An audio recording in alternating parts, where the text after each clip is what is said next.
واکنش امارات اسلامی مبنی بر تحریم 3 عضو ارشد حکومت سرپرست افغانستان از سوی اتحادیه اروپا. ذبیح الله مجاهد سخنگوی امارات اسلامی در توییت تحریم 3 تن از عضوهای امارات اسلامی از سوی اتحادیه اروپا را بی‌فایده خواند. آقای مجاهد خطاب به اتحادیه اروپا نوشته که بجای اعمال فشار و تحریم‌ها راه گفتگو، تفاهم و تعامل را در پیش بگیرند. به گفته او سیاست‌های تحمیلی و اعمال فشارها در برابر افغان‌ها نتیجه ندارد.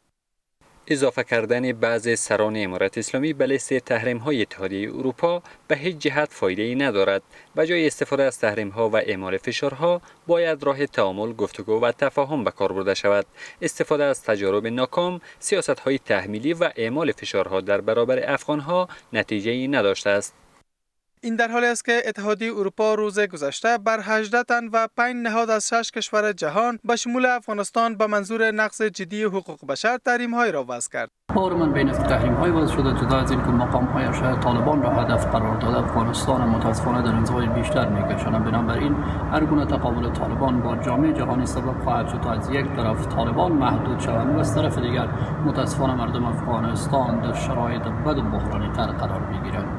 در اعلامیه این اتحادیه هرچند نام از عضوهای امارت اسلامی ذکر نشده، اما آمده که سرپرست وزیران معارف، عدلیه و رئیس دادگاه عالی حکومت سرپرست افغانستان به دلیل نقششان در محروم کردن دختران و بانوان از حق آموزش، دسترسی به عدالت و رفتار نابرابر میان مرد و زن تحریم شدند.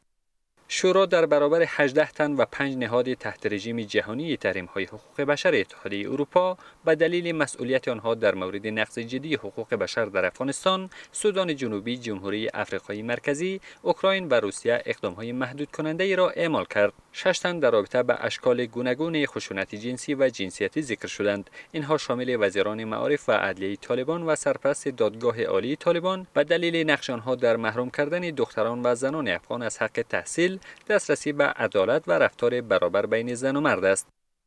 در حال حاضر مولوی حبیب الله سرپرست وزارت معارف، عبدالحکیم شرعی سرپرست وزارت عدلیه و عبدالحکیم حقانی رئیس دادگاه عالی حکومت سرپرست افغانستانند. بر بنیاد تحریم‌های تازه اتحادیه اروپا، افرادی که تحریم شده‌اند دارایی‌هایشان در کشورهای عضو این اتحادیه مسدود شده، شهروندان و شرکت‌های این اتحادیه از معامله با این افراد منع شده‌اند و این افراد نمی‌توانند به کشورهای عضو اتحادیه اروپا سفر کنند. زه فکر کوم چې